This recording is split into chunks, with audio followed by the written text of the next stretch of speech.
मेरे प्यारे दोस्तों, नमस्कार। मैं अजय कुमार आप सभी का एडीएम क्लासेस में स्वागत करता हूं। जैसा कि आप लोगों को पता है कि जूनियर एडेड सहायक अध्यापक की जो वैकेंसी आई है उसका हम साइंस के 50 क्वेश्चन हम मॉडल जो पेपर है उसका प्रैक्टिस करा रहे हैं।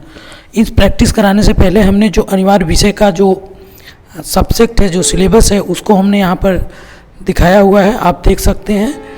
आपका ये सामान्य विज्ञान का है, फिर आपका ये रीजनिंग का सिलेबस है। उसके बाद आप नीचे चलिए तो आपका ये मैथ का सिलेबस पूरा का पूरा दिया गया है। इसके बाद आप नीचे चलिए तो विज्ञान का, ये आपके साइंस का, ठीक है। आप इन सिलेबस के अकॉर्डिंग अपनी पढ़ाई करते रहिए, ठीक है। जल्द ही आपके एग्ज़ाम की डेट आने की संभावना है, इसलिए आप अपनी तैयारी को और बेहतर करते रहिए, ठीक है। अब हम क्वेश्चन की तरफ बढ़ते हैं। क्वेश्चन पहला है, चंद्रमा के धरातल पर दो व्यक्ति एक दूसरे से बात नहीं कर सकते हैं क्योंकि चंद्रमा पर उनके कान काम करना बंद कर देते हैं। चंद्रमा पर वायुमंडल नहीं है। चंद्रमा पर वे विशेष प्रकार के अंतरिक्ष सूट पहने रहते हैं। चंद्रमा पर ध्वनि बहुत ही मंद गति से चलती है। तो मेरे प्यारे दोस्तों, इसका जो करेक्ट ऑप्शन क्या होगा, ठीक है। कह रहा है कि इसमें देखिए, चंद्रमा पर जो है वायुमंडल नहीं होती है। वायुमंडल, क्योंकि ध्वनि के संचरण के लिए आपको पता है माध्यम की आवश्यकता होती है, और जब ध्वनि का संचरण में माध्यम ही नहीं होगा, वायु ही नहीं होगी, वायु ही ध्वनि के संचरण का माध्यम बनती है, इसलिए वायुमंडल की अनुपस्थिति में कभी ध्वनि का संचरण नहीं हो सकता है। तो बी इज करेक्ट ऑप्शन, ठीक है।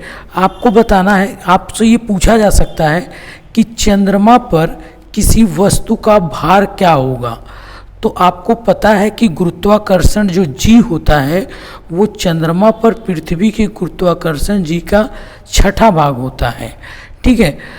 तो ये आपको याद रखना है। आपसे ये भी पूछा जा सकता है कि चंद्र ग्रहण कब लगता है। क्या पूछा जा सकता है, चंद्र ग्रहण कब लगता है? तो जब पृथ्वी और चंद्रमा के बीच में सूर्य आ जाती है, सॉरी ये गलत हमने लिख दिया, सूर्य तो अपनी स्थिति में रहता है। देखिए, जब जो है चंद्रमा सूर्य और पृथ्वी के बीच में आ जाता है तो चंद्र ग्रहण लगता है। जब चंद्रमा सूर्य और पृथ्वी के बीच में आ जाता है तो चंद्र ग्रहण लगता है। नेक्स्ट क्वेश्चन है, पराध्वनिक जेट की उड़ान के कारण क्या है? अगर पराध्वनिक जेट की उड़ान का कारण क्या होता है? मृदा में प्रदूषण, आँख के रोग, ओजोन लेयर में बाधा, इनमें से कोई नहीं। मेरे प्यारे दोस्तों, जितने भी जेट होते हैं या जितने भी कूलर होते हैं, जितने कूलेंट होते हैं, जितने भी ठंडा करने वाले संयंत्र होते हैं, सब के सब CFC क्लोरोफ्लोरोकार्बन जनरेट करते हैं। और क्लोरोफ्लोरोकार्बन जो है मेन ओजोन परत का संरक्षण करता है, क्या करता है, उसको डिप्लेरेशन करता है, उसको क्षरण करता है। तो ओजोन लेयर में बाधा उत्पन्न करता है पराध्वनिक जेट। तो इसका जो करेक्ट ऑप्शन निकल के आएगा वो करेक्ट ऑप्शन क्या होगा? C is correct option. Next question है, कोहरे में निम्नलिखित में से कौन सा कोलाइडी तंत्र अभिव्यक्त होता है? गैस में द्रव, द्रव में गैस, गैस में ठोस, द्रव में द्रव। तो जो इसका करेक्ट ऑप्शन होगा मेरे प्यारे दोस्तों, वो गैस में द्रव जब होता है तो इसको बोलते हैं कोहरा, ठीक है। नेक्स्ट क्वेश्चन जो है, नेक्स्ट क्वेश्चन कह रहा है कि क्रोमेटोग्राफी की तकनीक का प्रयोग होता है।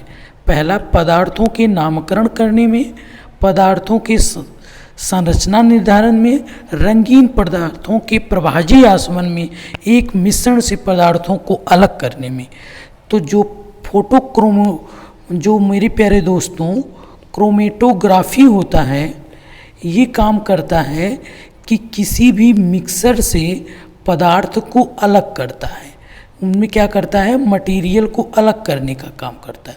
कोई मिक्सर है, उस मिक्सर से मटेरियल को अलग करने का काम ये हमारा क्या करता है, क्रोमेटोग्राफी तकनीक। तो इसका जो करेक्ट ऑप्शन है वो D is correct option. Next question, तीसरे और चौथे समूह के ऑक्साइड का सामान्य गुणधर्म क्या होता है? तो मेरे प्यारे दोस्तों, जो तीसरे और चौथे के ऑक्साइड हैं वो बेसिक और एसिडिक उभयधर्मिक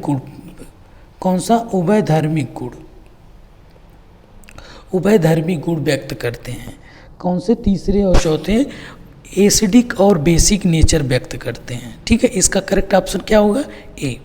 नेक्स्ट क्वेश्चन है, निम्नलिखित में से कौन सी मिश्र धातु नहीं है? मिश्र धातु नहीं, स्टील मेरे प्यारे दोस्तों का कार्बन और फेरस का होता है और अन्य धातुएं मिलाई जाती हैं।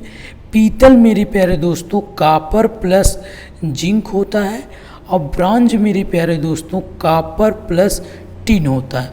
तांबा इज Cu। तो इसका जो करेक्ट ऑप्शन होगा वो D is correct option. Next question है, जस्तेदार लोहे की चादर जंग में बची रहती क्योंकि उसमें निम्नलिखित की परत विद्यमान होती है।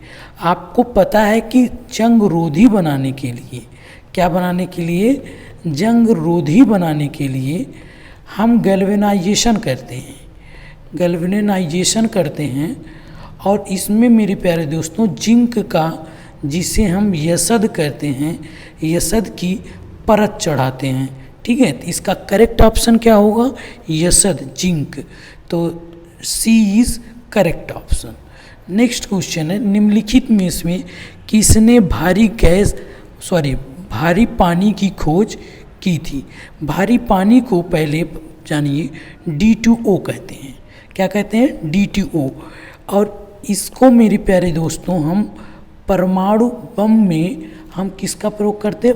मंदक के रूप में पढ़ते हैं। नाभिकीय जो रिएक्टर होते हैं उसमें हम D2O का मंदक के रूप में प्रयोग करते हैं और जो ग्रेफाइट होता है ये नियंत्रक के रूप में प्रयोग करते हैं। ये क्वेश्चन बार बार पूछा जाता है। और इसकी जो खोज की थी मेरे प्यारे दोस्तों, इसकी खोज जो की थी हेराल्ड क्लेटन उरे ने। D2O मंदक के रूप में प्रयोग किया जाता है। इसकी खोज हेराल्ड क्लेटन उरे ने की थी, जिसको हम कहते हैं SC उरे। तो बी इज करेक्ट ऑप्शन। ठीक है, इसका B is correct option. Next question की तरफ बढ़ते हैं, कौन सी गैस नोबेल गैस कहलाती है? तो आपको पहले पता होना चाहिए, हीलियम, नियान, आर्गन, क्रिप्टॉन, जिनान, रेडान, ये हमारी सारी की सारी जितने गैसें हैं सब नोबेल गैसें हैं, जिसे हम निष्क्रिय गैस कहते हैं। तो इसका जो करेक्ट ऑप्शन है सी इज करेक्ट ऑप्शन। निम्नलिखित में से कौन सी हास्य गैस लाफिंग गैस के रूप में जानी जाती है? तो N2O, जिसको बोलते हैं नाइट्रस ऑक्साइड, इसी को हम मेरे प्यारे दोस्तों क्या करते हैं? लाफिंग गैस के रूप। और जब डॉक्टर ऑपरेशन करते हैं तो कभी कभी इसका हम प्रयोग भी किया जाता है, इंजेक्शन के तौर पे इसका प्रयोग किया जाता है। ठीक है, ये शल्य चिकित्सा में भी इसका प्रयोग किया जाता है। ठीक है, नेक्स्ट क्वेश्चन, तो इसका जो करेक्ट ऑप्शन हुआ नाइट्रस ऑक्साइड, जिसको हम लाफिंग गैस कहते हैं। निम्न में से किसमें संवहन होता है? केवल ठोसों और द्रवों में, केवल द्रवों और गैसों में, केवल गैसों और ठोसों में, ठोसों और गैसों और द्रवों। तो आपको पता है कि किसी भी संचरण की 3 विधियां होती हैं। पहला आपको पता है कि चालन, ऊष्मा संचरण की 3 विधियां, पहला चालन, दूसरा संवहन और तीसरा है विकिरण। तो जो चालन होता है मेरे प्यारे दोस्तों वो ठोसों में होता है, और जो संवहन होता है वो गैस और द्रव में होता है, जबकि विकिरण में किसी भी माध्यम की आवश्यकता नहीं होती। क्या होता है? विकिरण में माध्यम की आवश्यकता नहीं होती है। ठीक है, तो इसका करेक्ट ऑप्शन क्या होगा? संवहन कहाँ पर होता है? संवहन द्रव और गैसों में। तो B is correct option. Next question, बर्फ के बुरादे में पैक क्यों किया जाता है? बर्फ को बुरादों में पैक क्यों किया जाता है? पहला है बुरादा बर्फ से चिपकता नहीं है, बुरादा ऊष्मा का कुचालक होता है। तीसरा है बुरादा ऊष्मा का सुचालक होता है। इनमें से कोई नहीं। तो मेरे प्यारे दोस्तों, आपको पता होना चाहिए कि बुरादा ऊष्मा का कुचालक होता है, बैड कंडक्टर माना जाता है, इसलिए हम इसका प्रयोग करते हैं। तो B is correct option. Next question, लुमेन का मात्रक है। तो आपको पता है कि ज्योति फ्लक्स का जो मात्रक होता है, ज्योति फ्लक्स का जो मात्रक होता है वो ल्यूमेन होता है। और आपको पता है कि ध्वनि तीव्रता का, किसकी, ध्वनि तीव्रता का जो मात्रक होता है वो क्या होता है? डेसिबल होता है, डेसिबल होता है। आपको कमेंट बॉक्स में लिख के बताना है कि प्रतिदीप्ति घनत्व का मात्रक क्या होता है। इसका मात्रक आपको कमेंट बॉक्स में लिख के बताना है। तो इसका करेक्ट जो ऑप्शन होगा वो ए इज करेक्ट ऑप्शन। ज्योति फ्लक्स का जो मात्रक होता है वो ल्यूमेन होता है। तो इसका correct option A is correct option. Next question की तरफ बढ़ते हैं। नेक्स्ट क्वेश्चन हमारा है, अवतल लेंस में हमेशा निम्नलिखित में से कौन सा प्रतिबिंब बनता है? वास्तविक और सीधा, आभासी और सीधा, वास्तविक और अधोशीर्ष, आभासी और अधोशीर्ष। तो जो उत्तल लेंस में जो प्रतिबिंब बनता है मेरे प्यारे दोस्तों, वो हमेशा हमेशा क्या बनता है? वो हमेशा हमेशा वस्तु से छोटा, सीधा, आभासी और वस्तु की तरफ बनता है। तो याद कर लीजिए, अवतल लेंस में जो प्रतिबिंब बनता है वो छोटा बनता, सीधा बनता, आभासी बनता है और वस्तु की तरफ बनता है। तो इसका जो करेक्ट ऑप्शन होगा वो क्या होगा? आभासी और सीधा। B is correct option. Next question, हानिकारक परावैंगनी किरणों से रक्षा करने वाली भूमि के चारों ओर मौजूद ओजोन परत के क्षय का कारण कौन सी गैस है? तो पहले ही मैंने बताया था कि क्लोरोफ्लोरोकार्बन CFC ये जो है ओजोन परत के क्षय का सबसे बड़ा कारण है। इसका करेक्ट ऑप्शन क्या होगा? D is correct option. द्रव्यमान और भार के संबंध में निम्नलिखित में से कौन सा कथन सही है? तो द्रव्यमान मेरे प्यारे दोस्तों हमेशा अपरिवर्तनशील होता है, अपरिवर्तनशील होता है। और जो भार होता है वो वेरिएबल होता है, वो परिवर्तित होता रहता है। तो जो इसका करेक्ट ऑप्शन होगा क्या होगा? भार, द्रव्यमान अपरिवर्तनशील है, अपरिवर्तनीय है। तो सी इज करेक्ट ऑप्शन। द्रव्यमान भार, ठीक है, ये सही। भार अपरिवर्तनशील है, गलत। द्रव्यमान परिवर्तनशील है, गलत बात। इनमें से कोई नहीं, गलत बात। सी इज करेक्ट ऑप्शन, ठीक है। नेक्स्ट क्वेश्चन है, नेक्स्ट क्वेश्चन में कह रहा है कि 20 किलोग्राम द्रव्यमान वाली वस्तु की गतिज ऊर्जा ज्ञात करें जिसका वेग 4 मीटर पर सेकंड है। तो आपको दिया गया m = 20 kg और स्पीड दिया गया 4 मीटर पर सेकंड। तो आपको काइनेटिक एनर्जी निकालनी है जिसका फार्मूला होता है ½ mv²। तो मेरे प्यारे दोस्तों, हाफ गुणे 20 गुणे 16, तो 10 से गुना कर देंगे 160 जूल आ जाएगा। तो सी इज़ करेक्ट ऑप्शन। सिर्फ आपको फार्मूला पता होना चाहिए, ½ mv²। नेक्स्ट क्वेश्चन है, लैंप की बत्ती में तेल किसके कारण उठता है?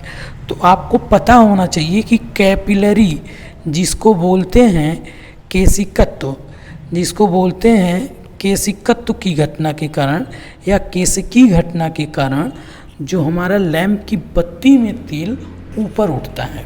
तो इसका करेक्ट ऑप्शन हो गया B is correct option. Television का आविष्कार किसने किया था? तो J.L. बियर्ड महोदय ने टेलीविज़न का आविष्कार किया था। और आपसे अगर पूछे कि टेलीफोन का आविष्कार किसने किया था, तो ग्राहम वेल ने किया था। लुइस ब्रेल ने किया था ब्रेन लिपि का जो आविष्कार किया था वो लुइस ब्रेल साहब ने किया था। तो इसका जो करेक्ट ऑप्शन निकल के आया J.L. बियर्ड। दूध को पकाने पर क्रीम को अलग हो जाती है, इसका क्या कारण है? तो आपको पता होना चाहिए कि अपकेंद्र बल, जिसको बोलते हैं सेंट्रीफ्यूगल फोर्स, क्या बोलते हैं? सेंट्रीफ्यूगल, फिगल नहीं फुगल फोर्स, जिसको अपकेंद्र बल बोलते हैं, उसी के कारण दूध को मथने पर क्रीम अलग हो जाती है। तो इसका करेक्ट ऑप्शन क्या हो गया? सी इज करेक्ट ऑप्शन। निम्नलिखित में से कौन सा एक सदिश राशि नहीं है? वेक्टर क्वांटिटी नहीं है, इसका मतलब अदिश राशि कौन है?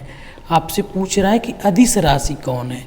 तो आपको पता है कि आवेग जो होता है वो क्या होता है? ये सदिश राशि होती है।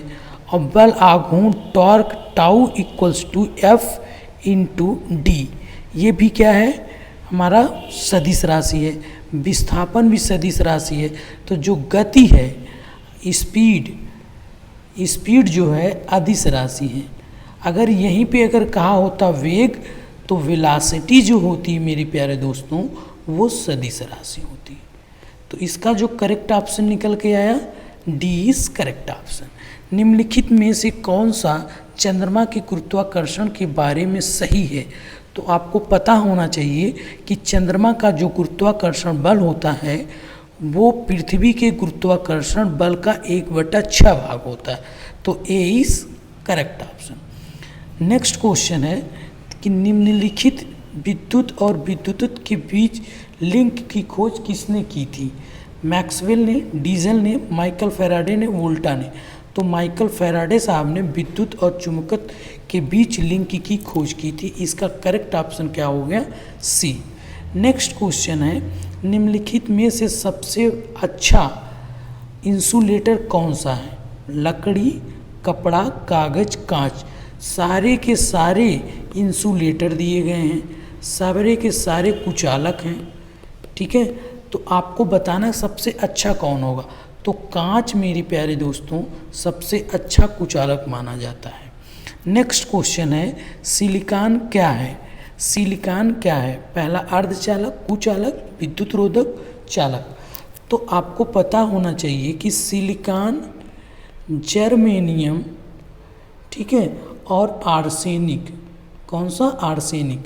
तो जो सिलिकॉन, जर्मेनियम, आर्सेनिक, ये तीनों के तीनों एलिमेंट अर्धचालक होते हैं।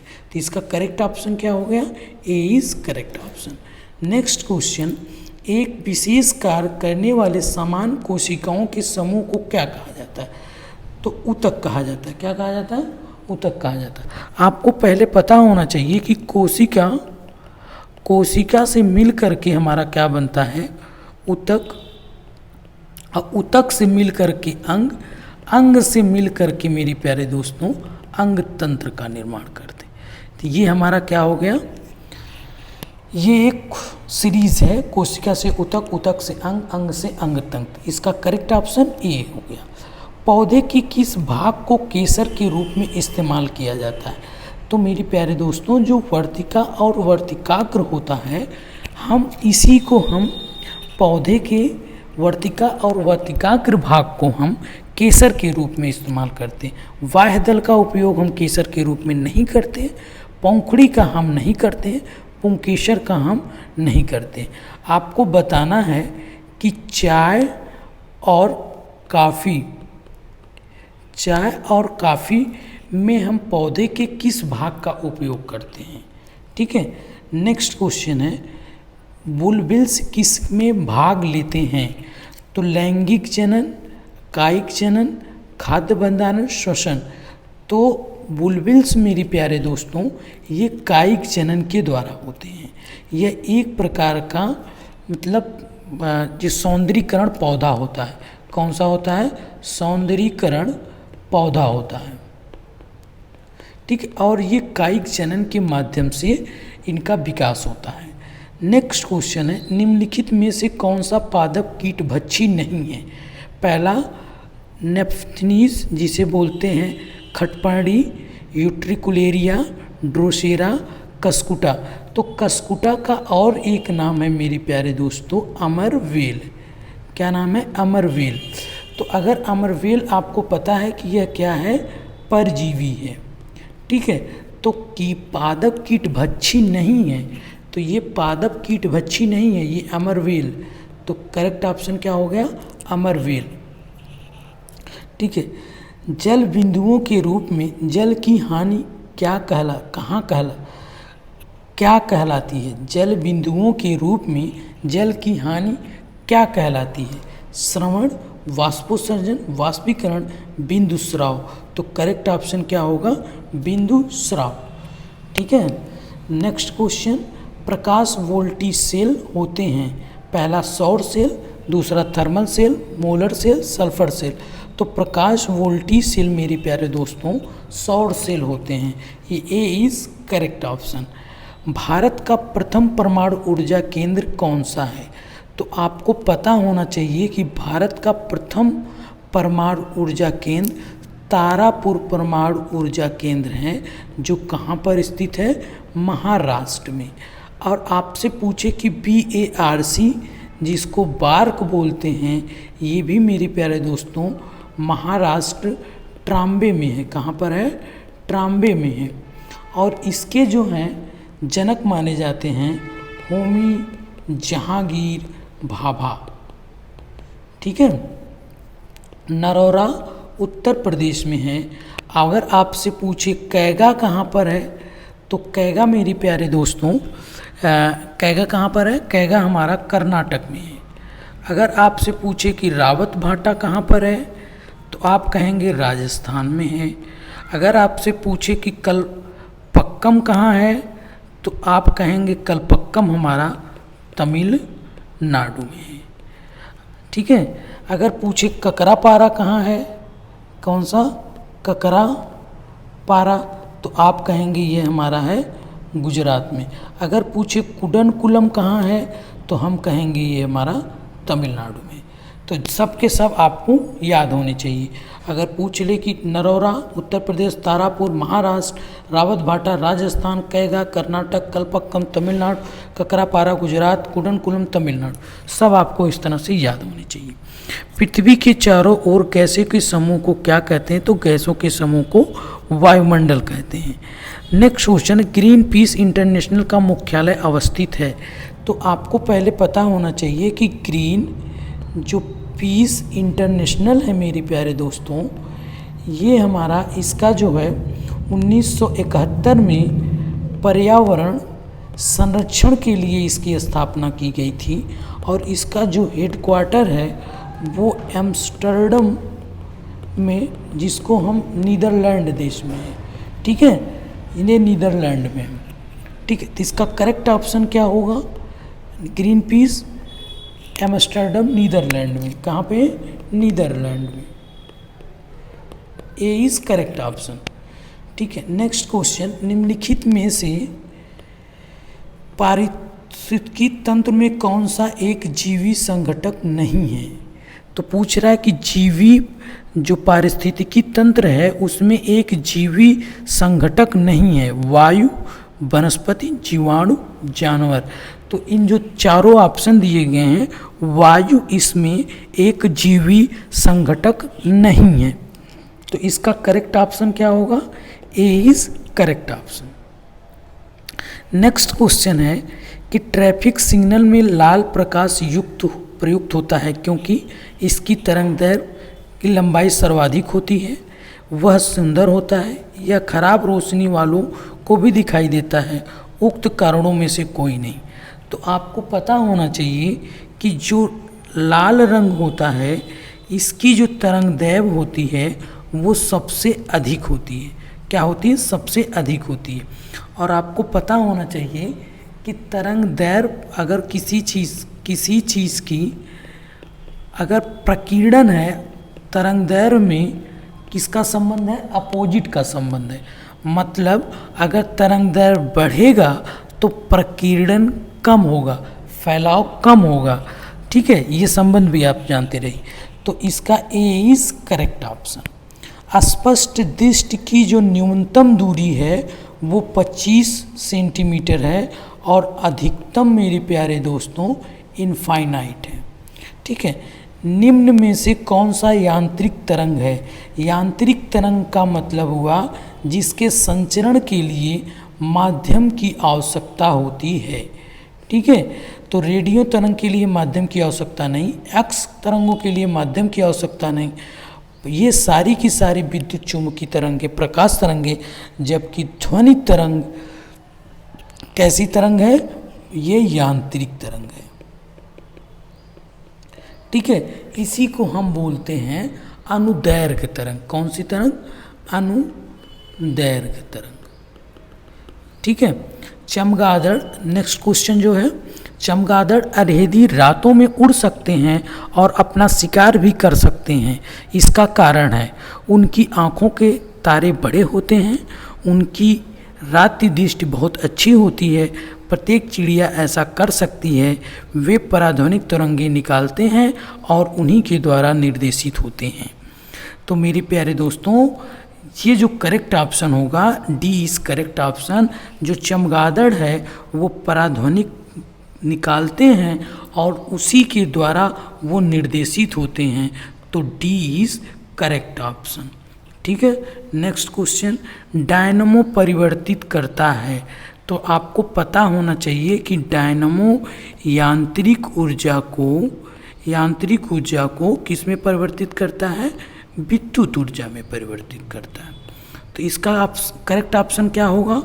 उच्च वोल्टेज को निम्न वोल्टेज में बिल्कुल नहीं, विद्युत ऊर्जा को यांत्रिक ऊर्जा में बिल्कुल, ये नहीं होगा, यांत्रिक ऊर्जा विद्युत ऊर्जा में, ये सही होगा, निम्न वोल्टेज को बिल्कुल गलत बात।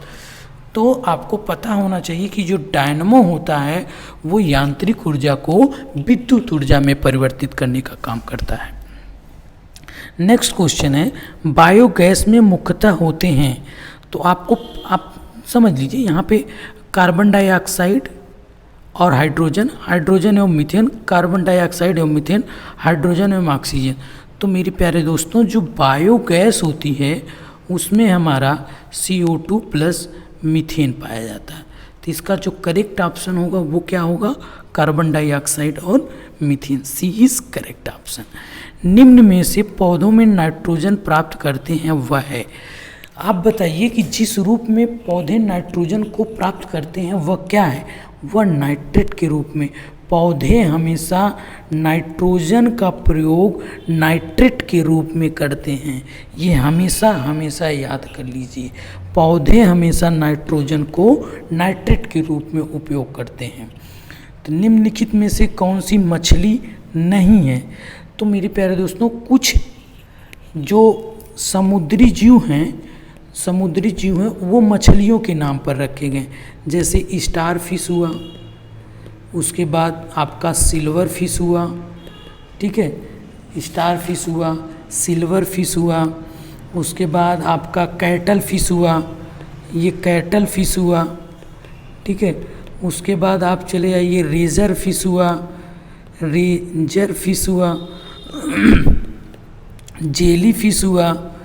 जेली फिश हुआ। ये तमाम समुद्री जीव हैं, ये मछली नहीं है, लेकिन ये मछली के नाम पर रखे गए हैं। तो जो मछली नहीं है वो इसमें कौन सा ऑप्शन होगा? Star fish, pipe fish, guitar fish, सा फिश, ये सारी की सारी मछलियां हैं, जबकि स्टार फिश एक समुद्री जीव है। नेक्स्ट क्वेश्चन है, जल में घुलनशील विटामिन है। तो आपको पता होना चाहिए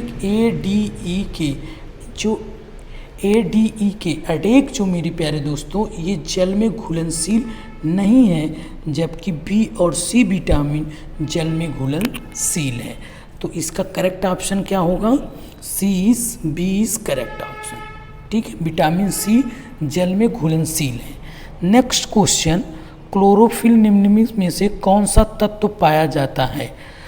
लोहा, तांबा, मैग्नीशियम। तो मैग्नीशियम मेरे प्यारे दोस्तों क्लोरोफिल में पाया जाता है। करेक्ट ऑप्शन क्या होगा? C is correct option. Next question, World Health Organization का मुख्यालय है। WHO का जो मुख्यालय है वो कहाँ पर है? जिनेवा में है। अगर आपसे पूछे WTO का मुख्यालय तो भी जिनेवा का। WMO मतलब विश्व मौसम जो संगठन है उसका भी जो है जिनेवा में है। तो ये तीनों WHO, WTO और WHO, इन तीनों का जो हेडक्वार्टर है वो जिनेवा में है। न्यूयॉर्क किसका है? यूनिसेफ का, यूनिसेफ CEF। और पेरिस में यूनेस्को का, यूनेस्को। ठीक है, तो ये आप समझ लीजिए, यूनिसेफ का हेडक्वार्टर न्यूयॉर्क में है, जिनेवा में WHO, WTO, WMO, यूनेस्को का पेरिस में है। नेक्स्ट क्वेश्चन, हृदय का पहला प्रतिस्थापन किसने किया था? बहुत बार ये क्वेश्चन पूछा गया है, इसके पहले हमने आपको बताया भी, बर्नार्ड साहब ने, डॉक्टर क्रिश्चियन बर्नार्ड साहब ने। पेस मेकर निम्नलिखित में से किस नाम से जाना जाता है? SA नोड्स, AV नोड्स, हिस की पोटली, कॉर्डी डेंटाइलल। तो SA नोड्स जो होता है मेरे प्यारे दोस्तों, ये पेस मेकर के नाम से जाना जाता है, जिसको बोलते हैं साइनोऑर्ट्रिकल। ठीक है, साइनोऑर्ट्रिकल। तो इसी को हम पेस मेकर के नाम से जानते हैं। ए इज करेक्ट ऑप्शन। AV का होता है AV, ऑरिकल और वेंट्रिकल, ऑरिकल और वेंट्रिकल नोड्स। तो इसका जो करेक्ट ऑप्शन होगा ए इज करेक्ट ऑप्शन। एक बीज के अंकुरण के लिए निम्नलिखित में से कौन सी 3 परिस्थितियां सर्वाधिक महत्वपूर्ण हैं? पहला, मिट्टी, पानी, ऑक्सीजन। पानी, उचित तापमान, ऑक्सीजन। उचित तापमान, ऑक्सीजन, कार्बन डाइऑक्साइड। तापमान, ऑक्सीजन और प्रकाश। तो इसका जो करेक्ट ऑप्शन होगा पानी, उचित तापमान और oxygen, B is correct option. Next question है, पुदीना के निम्नलिखित भागों में से किस एक में तेल का अधिकतम प्रतिशत पाया जाता है? जड़, तना, पुष्प, पत्ती। तो पत्ती से पुदीना के पत्ती भाग से अधिकतम आयल तेल प्राप्त किया जाता है। मेरे प्यारे दोस्तों, हमने 50 क्वेश्चन साइंस के आज आपको कराए, जो basically aided junior high school की जो वैकेंसी आई है उसके बेस पे हमने कराया। यदि ये वीडियो आप लोगों को अच्छा लगा है तो ज़्यादा से ज़्यादा लाइक, शेयर एंड सब्सक्राइब